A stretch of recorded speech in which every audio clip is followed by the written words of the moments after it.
So I want to share a really simple example of how one small change to your overnight routine could potentially improve your baby's overnight sleep, particularly if your baby is awake for long periods in the night. And that is avoiding nappy changes overnight where possible. Now, if you like to use cloth nappies with your baby, of course, these need to be changed regularly.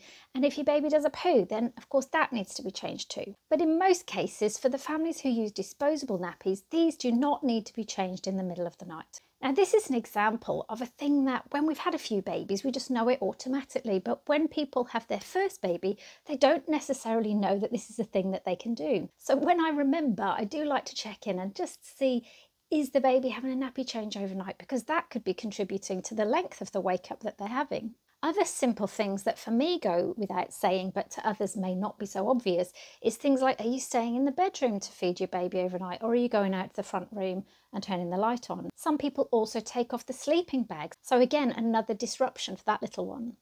Now, if you like to change your baby's nappy overnight because they leak through, there are a couple of things you can do. The main thing that I used to do with my kiddies, and it worked every time, was just go up a size in nappy just for the night time. Bigger nappies usually mean more absorbency. Failing that, if you prefer to use the nappies you've got, you can double nappy, but it's important when you do that you cut a slit in the gusset of the first one that you put on so that the urine can leak out into the second one. That was a tip I learnt long after my kids had grown out of nappies. So what I'm trying to say is limit activities that are likely to result in your child waking a little bit more than they normally would for just a feed, and you may find that you get them back to sleep much quicker than you normally would with a nappy change.